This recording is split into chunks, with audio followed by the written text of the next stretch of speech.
Muy bien. Damos gracias al Señor en esta mañana. Vamos a dar comienzo en esta mañana a algo tan importante como es el alimento para nuestra alma, el alimento para nuestro espíritu, para nuestro ser. Cuando hablamos de alimento para nuestra alma y para nuestro espíritu, parece que estamos hablando única y exclusivamente de un alimento que puede afectar única y exclusivamente también nuestro interior. Puede afectar nuestro yo, nuestra alma, como decimos. Pero yo quiero decir en esta mañana, cuando hablamos la palabra, abrimos la palabra, no solamente esto va a traer un beneficio para nuestro espíritu y para nuestra alma, sino que esto trae también un beneficio para nuestra vida física, para nuestra vida familiar, para mi vida personal. Hago un alto en el camino. Bienvenida, hermana Lili.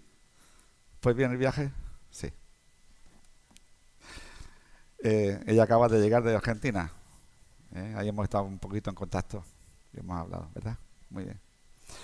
Así que estábamos diciendo que no solamente al abrir la palabra nos afecta en nuestra alma y en nuestro espíritu. Si nos quedásemos solamente con esto, pues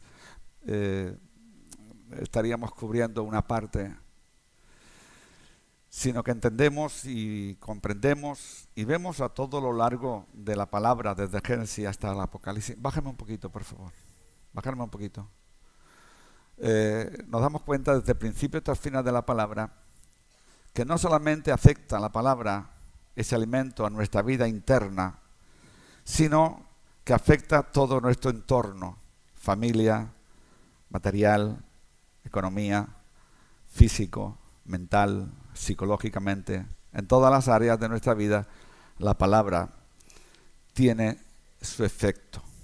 Y por eso creo que es tan importante que digamos lo que tantas veces hemos dicho cuando alguien compra un aparato. Ante todo, lo que hace es mirar el libro de instrucciones para que funcione bien. Yo no soy de los que tengo mucha paciencia para eso. Compro un aparato y me fijo y lo enchufo y luego si no funciona bien, entonces miro el libro. Quiero decirte que eso nos pasa muchas veces a los cristianos. No sé si lo entiendes. Muchas veces nosotros actuamos por nuestro ímpetu, actuamos por nuestro parecer. Y si las cosas no funcionan, luego echamos mano a la palabra. A ver qué dice la Biblia, ¿verdad? Bien, yo quiero leer esta mañana y con este domingo, hace ya 3 domingos que estoy predicando. Y si se acuerdan, el primer domingo que yo prediqué de Deuteronomio, capítulo 8, prediqué del 1 al 8. El segundo domingo prediqué del 1 al 20 y hoy quiero hablar de lo que Dios encarga a su pueblo desde el capítulo 8, desde el versículo 1 al versículo 3. Así que la palabra nos dice en esta mañana y honramos al Padre, al Hijo y al Espíritu Santo por el privilegio que nos da de abrir esa su palabra. Dice la palabra del Señor en el capítulo 8, verso del 1 al 3. Cuidaréis de poner por obra todo mandamiento que yo os ordeno hoy, para que viváis y seáis multiplicados, y entréis y poseáis la tierra que Jehová prometió con juramento a vuestros padres. Y te acordarás de todo el camino por donde te ha traído Jehová tu Dios estos 40 años en el desierto para afligirte, para probarte, para saber lo que había en tu corazón, si habías de guardar o no sus mandamientos. Hasta aquí estos versículos. Encontramos que Dios habla a Moisés acerca de la condición que hay, como estábamos diciendo al principio, la condición que hay para que las cosas funcionen. Todo esto se lo está diciendo Dios al pueblo y le está hablando de su experiencia que había tenido durante los 40 años. ¿Por qué Dios le había le había hecho pasar por el desierto aquellos 40 años, y esos 40 años ellos tuvieron que experimentar todo lo que podían necesitar, como decíamos tiempo atrás. Incluso todo aquello fue una preparación para poder llegar a cruzar el río Jordán, lo cual iban a encontrar ciertos enemigos al otro lado del río Jordán, y esos ciertos enemigos podrían vencerlos siempre que ellos realmente se tomaran en serio y en obediencia lo que Dios les estaba diciendo. Aquí, sin duda, en estos versículos, Dios le habla a Moisés para que Moisés le hable al pueblo, y le está hablando acerca de mandamientos. Cuando hablamos acerca de mandamientos, estamos hablando acerca de la obediencia, estamos hablando acerca de lo que Dios les está diciendo al pueblo, para que ellos puedan tener la victoria. Y no hay otra cosa, sino que les está hablando de la palabra. Y quiero decirte que desde el principio de la palabra hasta el final, desde el principio de la Biblia hasta el final, hay unas de las peticiones que Dios está haciendo a su pueblo, es acerca de lo que dice la palabra, de la obediencia a la palabra y de comprobar que la palabra es verdad. De hecho, en el capítulo 1 de Josué, en el versículo 8, lo que Dios le dice a Josué: nunca se apartará de tu boca esta palabra de la ley, sino que harás conforme a lo que ella dijo. Estoy parafraseando, seguramente me dejaré algún versículo. Pero no está haciendo otra cosa Dios que hablarle a Moisés acerca de lo que dice la palabra, para que pueda irle bien en todos los días de su vida. No encontramos otra cita bíblica, podemos encontrarla allí en Mateo capítulo 4, verso 4, y todo el relato acerca de las 3 tentaciones que tiene el Señor Jesucristo en el desierto. Son 3 tentaciones. Y en esas 3 tentaciones, lo que el Señor hace es, en obediencia al Padre, lo que el Señor hace es obedecer lo que dice la palabra. Y no solamente obedece lo que dice la palabra, sino que le dice al diablo: escrito está. Y en el versículo 4 dice: porque no solamente de pan vivirá el hombre, sino de toda palabra que sale de la boca de Dios. En el capítulo que acabamos de leer, si hubiéramos seguido leyendo, pues también mismamente Dios le habla a Moisés acerca y le dice que le diga al pueblo que el pueblo no va a vivir por el pan ni por el maná, sino por toda palabra que sale de la boca de Dios. En el capítulo también 3, verso 16 de Colosenses, también la palabra habla del apóstol Pablo a los colosenses, y ahí también le dice: la palabra de Cristo more en abundancia en vosotros. Por lo tanto, nos damos cuenta que una de las cosas, de las recomendaciones, de las peticiones, del contentamiento que podría haber en el corazón de Dios sería cuando encontrase un pueblo que obedece su palabra. La obediencia a la Biblia nos lleva a la victoria. La obediencia a la palabra nos lleva a comprobar que no estamos solos, que Dios está con nosotros. La obediencia a la palabra nos lleva a preservar de no caer en pecados. La obediencia a la palabra nos lleva a comprobar que Dios es fiel. Es fiel a su palabra y es fiel a aquellos que le obedecen su palabra. Y es fiel a aquellos que no obedecen su palabra, que también está escrito lo que la palabra nos dice. Así que en el tiempo último que estamos viviendo, estamos hablando en los jueves acerca de 3 áreas que encontramos como obediencia a la palabra. El primer estudio que hemos estado dando dentro de esta serie se trataba acerca de enderezar las relaciones torcidas. Como obediencia a la palabra debemos de arreglar las relaciones que tenemos entre hermanos. El segundo punto que estábamos hablando también acerca de pasar tiempo con el maestro.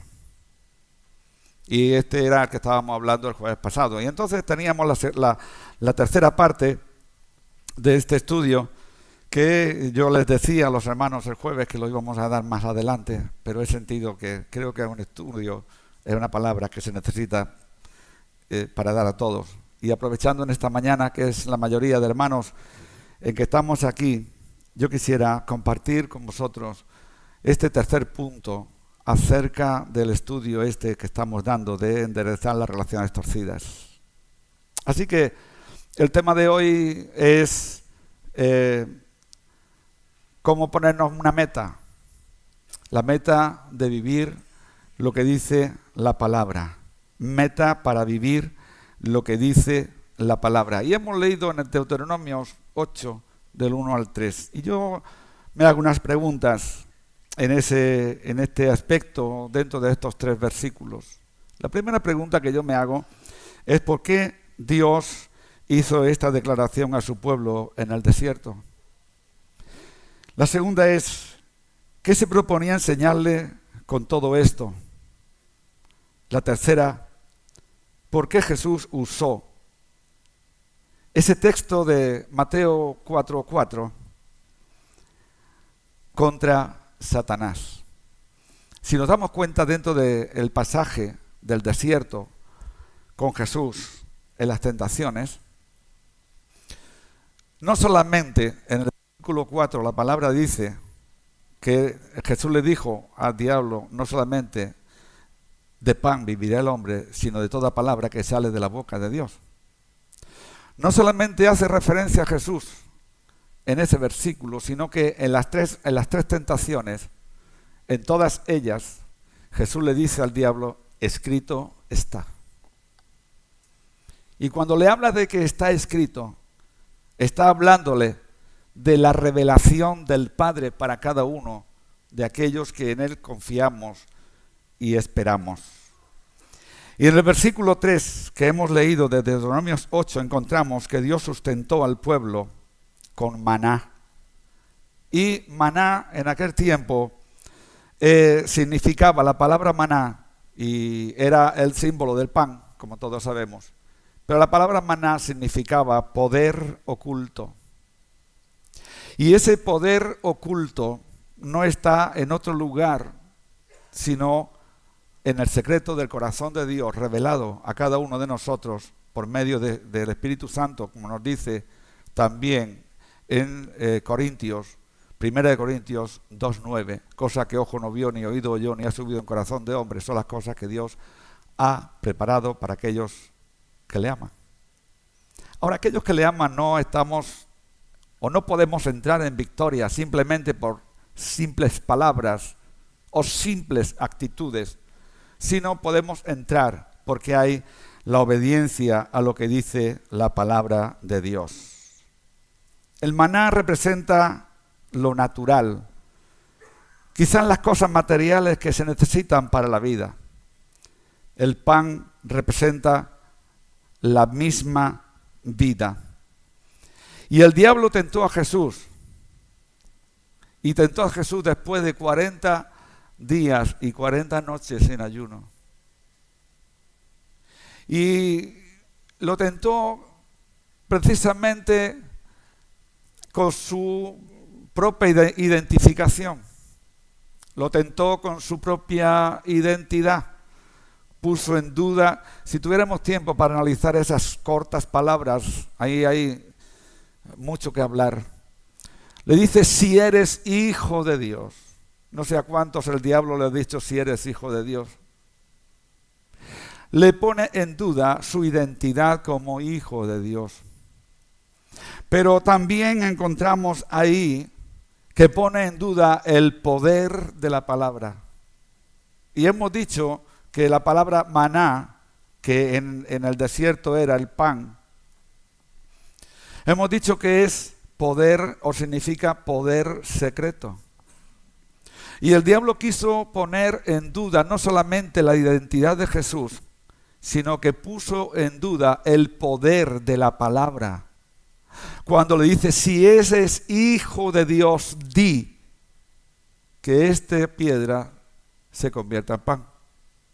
Le pone en duda el poder, le pone en duda su fe, le pone en duda su identidad, le pone en duda de qué manera, pero Dios no lo dejó en vergüenza a su hijo, sino que Jesús le dijo, apártate de mí, Satanás.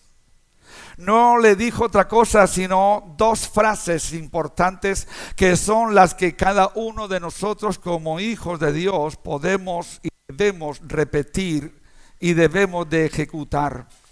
Él lo miró al diablo y le dijo: apártate de mí, Satanás, y le repitió: ¿por qué? ¿Qué dice? Escrito está. Cuando cada vez que Jesús le habla de escrito está, le está hablando de la palabra revelada del Padre. Cuando tú le reprendes al diablo y le dices escrito está, no se lo está diciendo ni José, ni Pepe, ni Antonio, ni ninguno en su propio nombre. Cuando le está diciendo escrito está, le está diciendo la palabra revelada del cielo. El secreto del cielo ha descendido y el secreto del cielo me ha sido revelado en mi espíritu, y por el poder de la cruz del Calvario yo llevo esta palabra a la ejecución, y como está escrito por el Espíritu Santo en mi corazón, yo no voy a caer en las tentaciones ni en las invitaciones que tú me estás haciendo. Yo soy el Hijo de Dios, yo soy un Hijo de Dios redimido por la sangre de Cristo, redimido por la cruz del Calvario, y como soy redimido, he sido libertado, he sido lavado, he sido regenerado, soy una persona llamada de las tinieblas a la luz admirable, y esta palabra me da poder para decir que soy más que vencedor. Cuando hablamos de la palabra revelada y vivir en el centro y vivir en la palabra, no puedes presentarte simplemente como un hombre fuerte que ha hecho mucha gimnasia, o no puedes presentarte como un hombre alto, no, te tienes que presentar como un hijo de Dios lavado por la sangre de Jesucristo. Y sabes una cosa, que por la sangre de Jesucristo nosotros crucemos el velo a tener una intimidad con Dios. Pero el diablo no tiene poder para cruzar ese velo, no tiene poder para cruzar esa sangre. A él no le afectó en beneficio, sino en perjuicio. En el capítulo 3 de Génesis, creo que versículos 16, 15, 16, 17, allí habla la sentencia que Dios le da al diablo, a la mujer que era la boca del diablo, cuando el Señor Dios mismo le dijo: tú le herirás a la simiente de la mujer, le herirás en el calcañar, pero ella te pisará la cabeza. Hermano, cuando Dios nos habla por su palabra, cuando Él abre en nuestro corazón esa palabra de poder, esa palabra de justicia, nos quiere llevar a que vivamos esa palabra. ¿Sabe el problema que tiene el pueblo de Dios hoy? Que no vivimos lo que la palabra dice. No te estoy hablando de perfección, estoy hablando de la unción o la revelación de Dios, para que tú vivas lo que la palabra de Dios te dice. Di que estas piedras se conviertan en pan. Di que estas piedras se conviertan en pan. Verdaderamente la oración que Jesús enseñó. Quiero abrir nuevamente en Deuteronomio. Quiero tener ahí ese versículo. La oración que el Señor enseñó realmente a sus discípulos, en esa oración hay permíteme que lo exprese así, mucha tela que cortar. Porque una de las cosas que el Señor le dice y les enseña, cuando los discípulos le dijeron: Señor, enséñanos a orar, eso lo pueden encontrar, creo que en el capítulo 11 de Lucas. Cuando los discípulos dicen: Señor, enséñanos a orar, el Señor Jesucristo le dice: cuando oréis, oraréis así: Padre nuestro que estás en los cielos.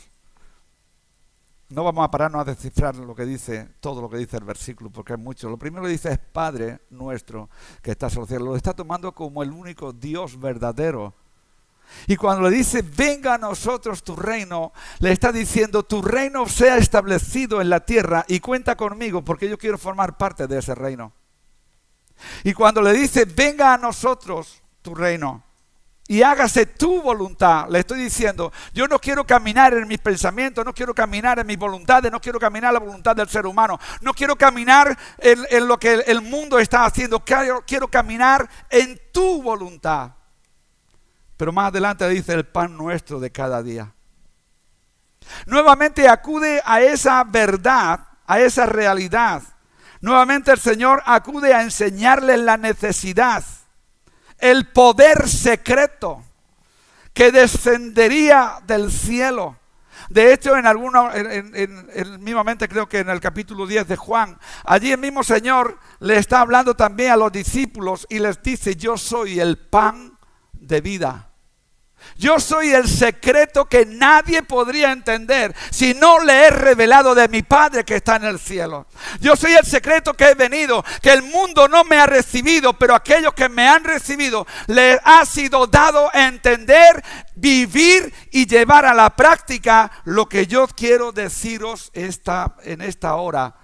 Le estaba diciendo el Señor a sus discípulos. Era el poder secreto, el maná, el reino. Estaba en el secreto de Dios.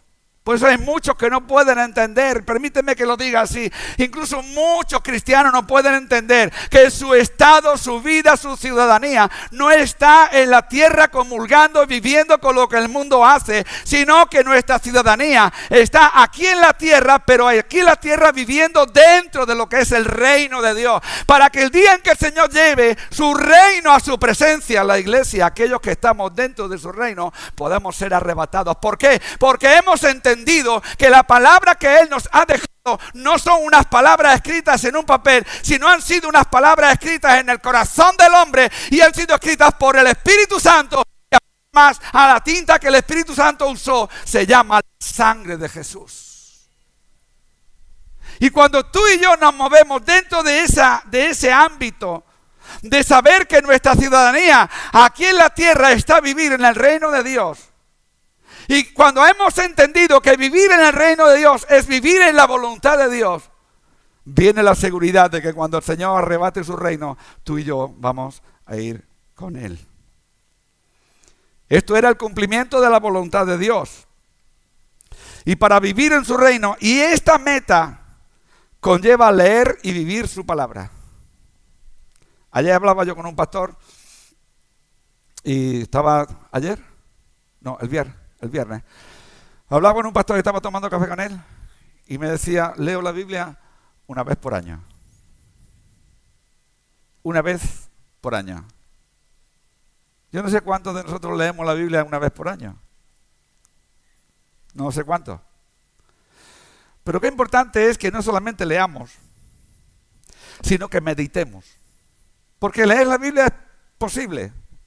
Puedes pasar 3 horas leyendo y puedes leer un montón de capítulos y así al año la lees. Ahora, ¿para qué la lees? El hecho no está en leer, sino en estudiar y en meditar. Y cuando yo medito, lo estoy meditando en la sensibilidad de la obediencia a esa meditación por medio de la cual el Espíritu Santo me está hablando. Ahora, he dicho antes, la iglesia en general tiene un problema.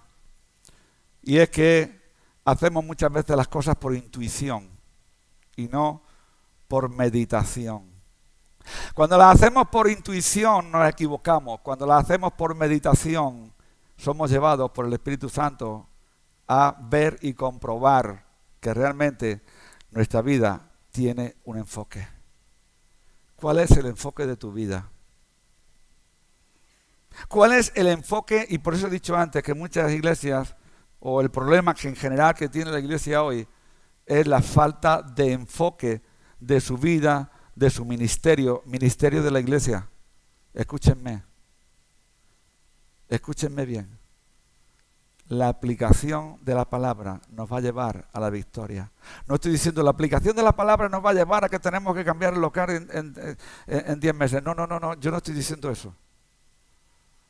Yo estoy diciendo que la victoria de tu vida la vas a tener cuando tu vida esté enfocada en lo que dice la palabra. Por ello, allí en el capítulo 8, verso 1 de Deuteronomio dice, cuidaréis meditaréis. Cuidaréis, dice, de poner por obra todo mandamiento, toda la escritura. Pondréis por obra toda la escritura que yo os hablo hoy. Pondréis en práctica, pondréis en marcha. Y creo que la mayor victoria que una iglesia pueda tener es meditar la palabra, orar la palabra y llevar a cabo lo que la palabra dice. Y por ahí podríamos sacar muchas cosas. Pero entre otras cosas yo quiero deciros, iglesia, vamos a meditar la palabra. Vamos a obedecer y a poner por obra la palabra. Porque esto va a ser unas barreras de fuego que el Dios va a levantar alrededor de tu vida, alrededor del ministerio de la iglesia. Por eso he dicho ministerio general de la iglesia, desde los maestros hasta el consejo. Vamos a hacer que meditando la palabra puedan levantar Dios por su espíritu barreras de fuego, para que nuestras pisadas, nuestros pasos no estén calculados por la intuición, sino por el mandamiento que Dios nos ha dado. Guardarnos para que el enemigo no tenga ocasión, nos podrá tentar, querrá tirarte al suelo, pero la tentación no la vas a llevar en tu vida. La tentación va a huir, porque tú podrás decir, escrito está. Yo vivo por la palabra y no por la intuición. Yo vivo por lo que me dice la palabra y no solamente por lo que yo he oído. Yo vivo por lo que me dice aquí, porque esto es alimento para mi espíritu, alimento para mi alma, sanidad para mi vida física y espiritual. Es importante, hermanos, que vivamos, la iglesia viva la palabra. Estoy completamente seguro, si vivimos lo que dice la palabra, si nos comemos la palabra, si honramos la palabra, estamos honrando a Dios, escuchando a Dios, obedeciendo a Dios. Y quien escucha, honra y obedece a Dios, nunca jamás será avergonzado. Por ello creo, hermanos, que es muy, muy interesante que nuestra vida esté enfocada no en lo material, sino en lo espiritual. Y podemos preguntarnos, bueno, ¿y lo material qué? Es que lo material va a ser administrado cuando nosotros hemos enfocado nuestra vida en él. Déjame que te diga una cosa, matrimonios. Y no estamos en una reunión de matrimonio. No enfoquéis la vida matrimonial en la economía particular de cada uno. Porque ese es, como he dicho muchas veces, el divorcio primero que se ve en un matrimonio. Un matrimonio es una familia es una sola carne. Una sola carne es enfocar los dos su vida en la presencia de Dios. En esta vida se atraviesan muchas pruebas. En esta vida atravesamos pruebas de todos los colores, de todas las índoles, pruebas para todos los gustos, pruebas de vicios, pruebas de enfermedades, pruebas de tentaciones, pruebas de huir. Encontramos pruebas de todos los colores. Y nosotros, así como Israel, y Dios le habla a Israel en ese capítulo 8 que hemos leído, tenemos que recordar sus palabras para caminar. Yo quiero que en esta mañana podamos almacenar esta palabra. Cuando vas por la calle, como dice también Deuteronomio capítulo 6, versículo 6, cuando vas caminando por la calle, ¿recuerdas la palabra? Cuando entras en tu casa, ¿tienes la palabra escrita en los dinteles de las puertas? Cuando entras en tu habitación, ¿te encuentras algún cuadro con la palabra? Cuando hablas en tu casa, ¿hablas de la palabra? Si pasamos pruebas de toda índole, porque no estamos exentos de las pruebas, sino todo lo contrario. Si pasamos tentaciones, tenemos que recordar, como hemos dicho, la palabra del Señor para caminar, para andar, para vivir por ella. Dios les recuerda, como leíamos estos días atrás en el mismo capítulo 8, una de las cosas que Dios habla a su pueblo en ese capítulo es que les recuerda su fidelidad. Su fidelidad. Comisteis comida que no hicisteis. No se envejeció vuestro calzado, no se rompió vuestra vestimenta, no se hincharon vuestros tobillos. Necesitabais carne y os di codornices. Necesitabais maná y os di pan. Hice brotar agua de la roca. Os guardé de las mordeduras de las serpientes. ¿Cómo Dios le recuerda la fidelidad? Muchas veces pensamos en el desierto, en otro sentido, de castigo, de lo que Dios hizo, lo que ofrecía de ellos, pero no, vamos a recordar la fidelidad de Dios. Y se lo recuerda en el capítulo 8, y se lo recuerda porque se iban a enfrentar a una difícil situación. Se iban a enfrentar a un momento de dificultad, a una prueba que jamás ninguno de nosotros hubiéramos alcanzado a discernir si no hubiéramos caído en el mismo lugar que ellos. Dios les recuerda su fidelidad con todo lo que pasaron en el desierto y los tiene frente a una de las dificultades que, aunque tenían experiencia, ya la habían olvidado, de que el mar rojo se abrió. Y cómo Dios les recuerda esa fidelidad y les dice todo lo que habían dicho frente a un Jordán que se tendría que abrir. Nuevamente ellos tendrían que volver a poner en práctica la palabra. Y por ello le dice en el versículo 1, me permitirás que te diga, cuidaréis de poner por obra todo mandamiento que yo os ordeno hoy, para que viváis. Estaban frente a un río que se tendría que abrir por la palabra, por la obediencia. Pero se tendría que abrir porque el mismo Dios que le había sido fiel a ellos en el desierto, iba a ser fiel a ellos en el Jordán. Aunque cuando pasaron el Jordán, los informes que vinieron de los espías de ahí era un informe negativo. Y todos sabemos las consecuencias por el cual había sido negativo, por el pecado de Acán. Pero Dios en su fidelidad continuó bendiciendo a su pueblo. Y como decía mi hermano Miguel el pasado domingo, sería de tontos dar vueltas alrededor de una muralla para que ésta se caiga. Y qué verdad. Pero cuando hay la obediencia y la fidelidad de Dios, hay que dar vuelta. Y yo puedo explicar en un testimonio que algunos hermanos de aquí estabais en ese día.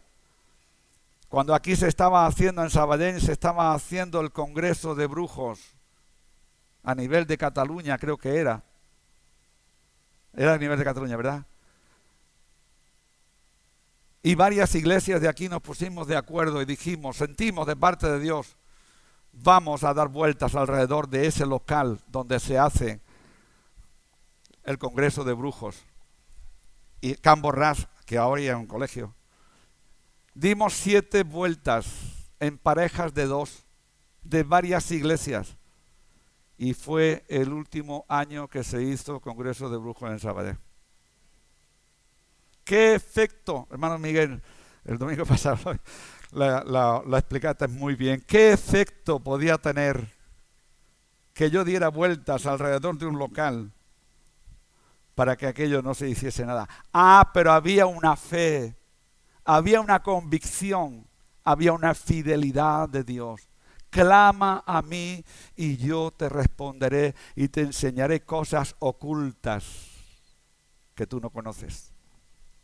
Qué importante es, hermanos, que podamos contemplar, hermanos, Dios es fiel.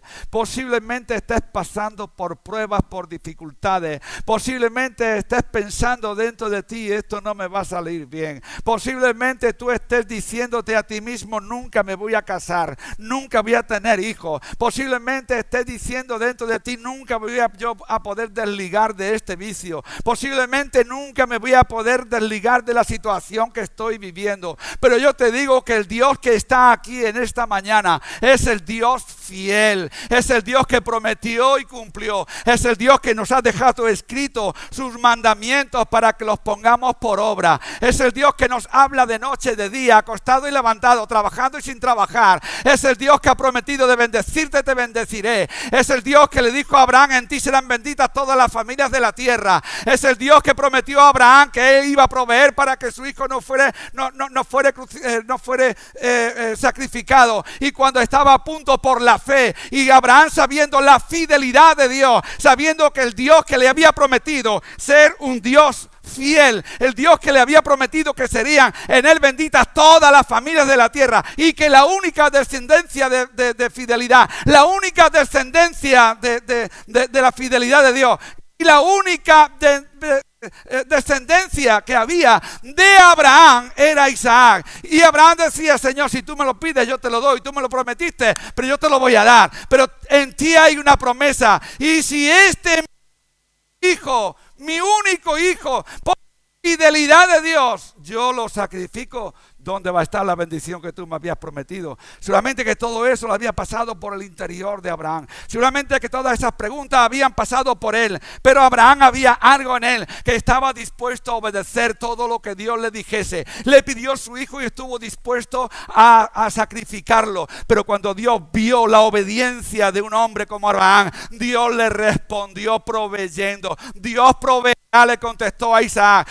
Abraham, cuando Isaac le dijo, bueno, la leña para el holocausto está aquí, pero ¿dónde está el animal? Él le dijo, Dios proveerá. Y era su hijo que lo llevaba a sacrificar. Y llegó a levantar su mano con el puñal en la mano para sacrificarlo. Pero él le seguía diciendo, Dios va a proveer. Hasta el momento en que él pudo ver que la palabra se había cumplido. Eso, queridos hermanos, es vivir la palabra. Eso es habitar en la palabra. Eso es decir, la palabra esta yo la enfoco hacia mi vida, hacia mi familia, la enfoco hacia mis hijos, la enfoco en todo lo que conlleva el poder vivir en su presencia, el poder decir que Dios es mi Dios. Vivir la palabra, hay que pasar muchas veces por un sacrificio de Isaac. Vivir la palabra es ver que un día Dios te puede llamar a que cruces el mar rojo. Y cuando tú vives la palabra vas a escuchar que Dios te va a decir, como le dijo a Moisés, extiende la vara. ¿Qué efecto puede tener un palo en la mano de un hombre hacia un mar inmenso? El efecto es la fe, la fidelidad de Dios y tu obediencia a la palabra. Por ello, te tengo que decir en esta mañana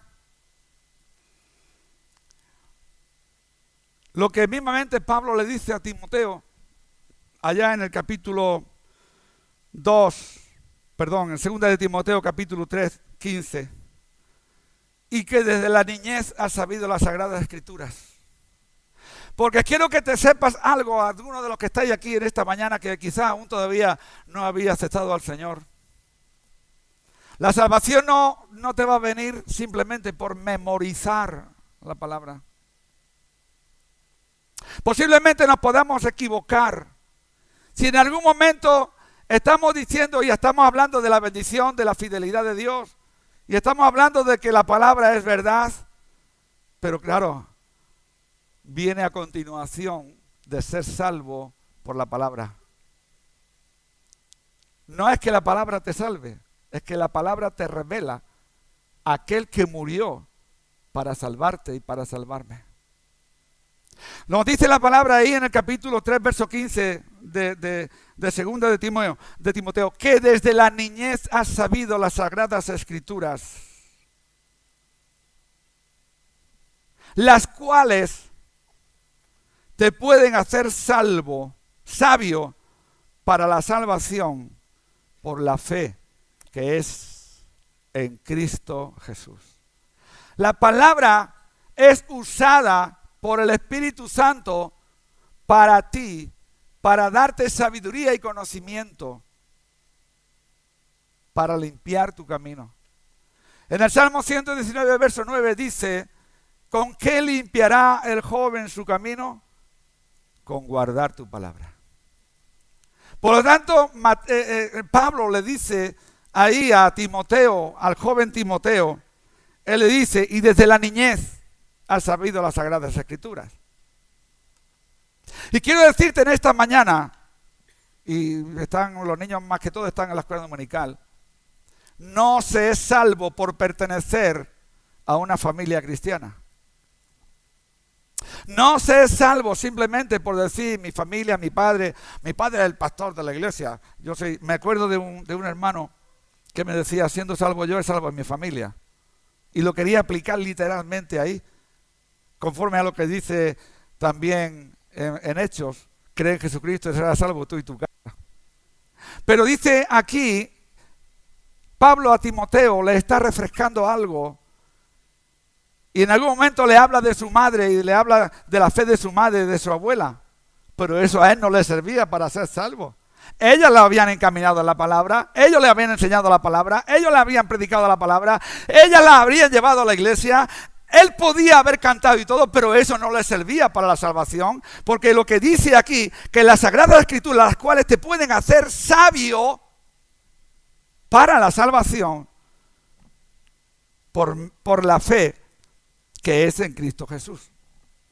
Es interesante que el vivir la palabra en tu casa, vas a educar a tus hijos, vas a enseñar a tus hijos, los vas a llevar a los pies de la cruz y ellos serán salvos, no por lo que tú haces, sino por lo que Cristo hizo y por lo que Él te ha enseñado, para que le enseñes a aquellos que te dio Él para que fueren salvos y no para que se perdieran. Así que no saber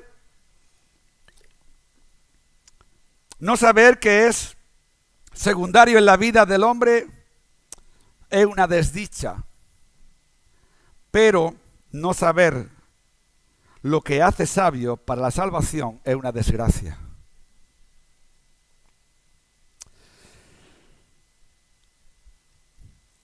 Dice ahí en Efesios capítulo 5, verso 15. Mirad pues con diligencia. Esta palabra de diligencia nos la llevamos a Deuteronomio, o nos traemos de Deuteronomio, capítulo 8, verso 1, nos lo traemos de aquí y las unimos, las dos. Y unimos las dos palabras y dice, cuidaréis con diligencia. Cuidaréis con diligencia, con exactitud. Cuidaréis con diligencia, preocupados, con inteligencia, sabiendo. Cuidaréis, dice, de poner por obra. Y ahí, en el versículo 15 de Efesios 5, dice, mirad pues con diligencia cómo andéis. Mirad con diligencia cómo andéis, no como necios, sino como sabios, como sensatos.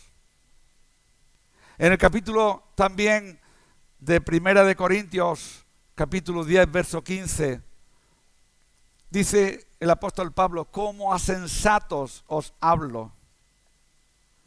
La sensatez, la cordura.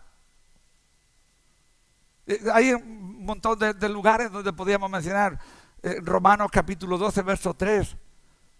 Dice el apóstol Pablo, por la gracia que me es dada, por la gracia que me es dada, a todos los hermanos que están entre vosotros, que no piense de sí, sino con cordura, cuerdos, sabiendo lo que hablas, sabiendo lo que has creído, en quién has creído. En la vida se atraviesan, como hemos dicho, tantas pruebas que necesitamos esa cordura. Mira, en el mismo capítulo 5 de Efesios, capítulo 5 de Efesios, versículo 16, si el apóstol Pablo le dice ahí a los efesios, mirad cómo con diligencia cómo andéis, en el versículo 16 dice, aprovechando bien el tiempo. Aprovechando bien el tiempo, porque los días son malos. En otro lugar dice, los días son cortos. Los días son como, los años son como el día de ayer que pasó. Hermanos, no estamos en un juego de cristianismo ni juego de evangelismo. Somos el pueblo escogido de Dios. Y tú puedes decir, orgulloso, ¿tú te crees pueblo de Dios? Digo, sí, yo me creo pueblo de Dios porque hay una condición. Dice la palabra que pueblo de Dios es todo aquel que le ha recibido en su corazón como su único y suficiente Salvador. Dice la palabra, los suyos vino y los suyos no le recibieron, mas a todo el que le recibió le dio potestad de ser hecho hijo de Dios. ¿Cómo podemos ver el fruto de nuestra sabiduría? ¿Cómo podemos ver y entender el fruto de nuestra salvación? Dice el apóstol, aprovechando bien el tiempo, aprovechando lo mejor posible, todas las oportunidades para dar testimonio del que nos llamó por su gracia para servirle. Y hay 3 áreas de servicio que es la mejor dedicación a Él. ¿Qué es lo que pediría? En cierto momento, el mismo Moisés traslada una petición o hace una pregunta al pueblo de Israel. Le dice, oh Israel, ¿qué pide Jehová de ti? Oh Israel, ¿qué pide Jehová de ti? Y yo te pregunto esta mañana, ¿qué pide Dios de ti, pueblo? ¿Qué pide de mí? ¿Qué pide de mí, de mi familia? ¿Qué pide de ti? Yo quiero que te hagas esa pregunta, ¿qué es lo que Dios pide de mí? Te voy a dar 3 razones para que sepas qué es lo que Dios pide de su pueblo. La primera, vivir en santidad. No estoy hablando de perfección. Estoy hablando de santidad. La primera, vivir en santidad. Hebreos capítulo 12, versículo 14. 2 peticiones hace en ese versículo. La primera es vivir, estar en paz con todos los hombres y vivir en santidad, sin la cual nadie verá al Señor. Por lo tanto, vivir en santidad, la primera razón que Dios está pidiendo de su iglesia. Empezando por mí como pastor, pasando por todo lo que es el ministerio general de la iglesia y llegando al último que entre por esta puerta. Vivir en santidad. La condición de no vivir en santidad es no ser salvo. La condición, te repito, la condición de no vivir en santidad es no ser salvo. ¿Estás hablando de perfección? No, yo no estoy hablando de perfección. Estoy hablando de santidad. ¿Y qué es vivir en santidad? Vivir en la voluntad de Dios. La segunda razón que Dios pide de nosotros, y voy a terminar con estas 3 razones. La segunda razón es que Él quiere un pueblo que le adore. Jorge decía algo esta mañana. Dios está buscando adoradores que le adoren en espíritu y en verdad. No está diciendo, cuidado, y es ahí en el capítulo 4 de Juan, creo que el verso 23, 24 lo está diciendo. No está diciendo, quiero adoradores que griten, que se suban por las paredes. No, está diciendo que Él está buscando. No estoy en contra de lo que Jorge hoy estaba diciendo para el tema de la adoración, de moverse, de saltar, de que somos libres. No, no es esa área. Cuando yo estoy hablando de que Dios está buscando un pueblo que le adore, no estoy diciendo solamente aquí. Y cuando digo que no es dar grito y saltar, me estoy refiriendo para que la gente vea que tú eres un adorador de Dios. En la calle no tienes que ir dando saltos y gritando. Tienes que llevar una vida de acuerdo a la voluntad de Dios. Es la mejor adoración. Una vida de santidad es la mejor adoración que le podemos dar a Dios. Por lo tanto, mira, te leo ahí dos citas bíblicas. Isaías capítulo 43. Isaías 43, ¿lo podemos poner en la pantalla, José Marcos? ¿Sí? Isaías 43, verso 7.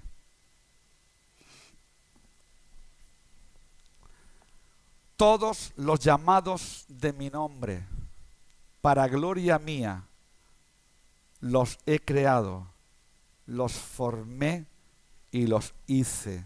Verso 21. Este pueblo he creado para mí, mis alabanzas, ¿qué dice? Publicará. Por lo tanto, hemos sido llamados, vamos a otra cita, Efesios capítulo 1. Hemos sido llamados y el hombre encuentra la plenitud de gozo cuando adora a Dios su Creador. Cuando mi alma está satisfecha, es cuando me he rendido a Él en adoración. Adorar es reconocer que sin Él nada puedo hacer y tener un corazón agradecido. Efesios capítulo 1, verso 12. A fin de que seamos para alabanza de su gloria, nosotros los que primeramente esperábamos en Cristo Jesús. Efesios capítulo 2, verso 10. Efesios 2:10. Porque somos hechura suya, creados en Cristo Jesús para buenas obras, las cuales Dios preparó de antemano para que anduviésemos en ellas. ¿Sabes lo que pide Dios de ti?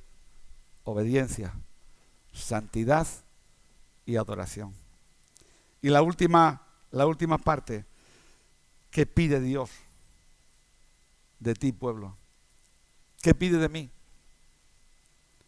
Que por medio de nuestra vida, la cual hemos dedicado a vivir la palabra, muchos puedan conocerle a Él y sean salvos.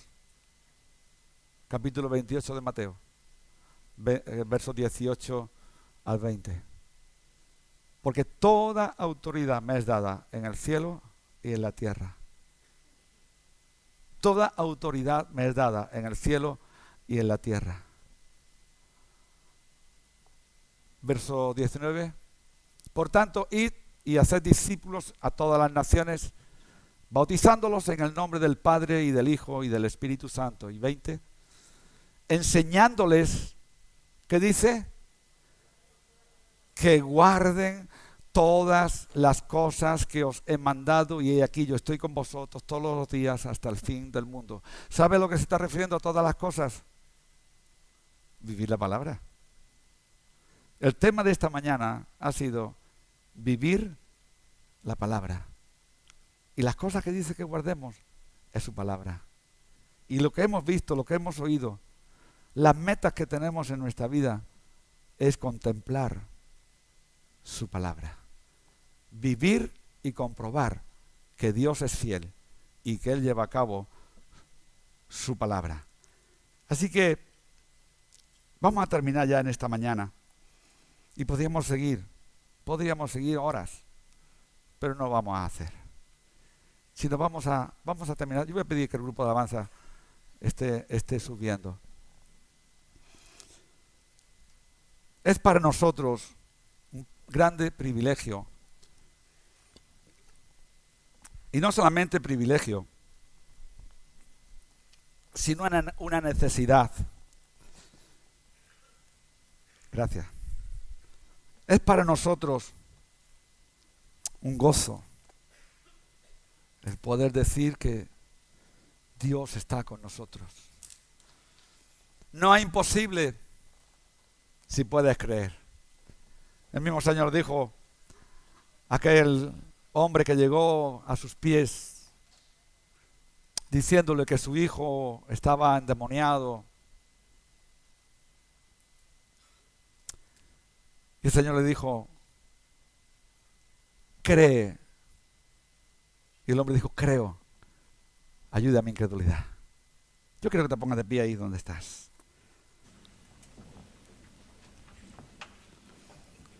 Recibir la palabra es recibir a Jesús. Recibir a Jesús es recibir salvación y vida eterna. Pero para ello tengo que abrir el corazón a lo que Él me dice. Tengo que ser obediente a esa palabra. Porque de tal manera amó Dios al mundo, para que todo aquel que en Él cree no se pierda, mas tenga vida eterna. Quiero que ahí donde tú estás, cierres tus ojos.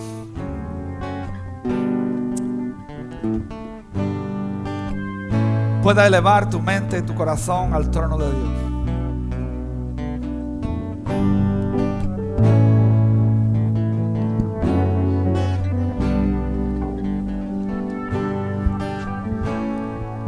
Puedes elevar tu mente al trono de Dios.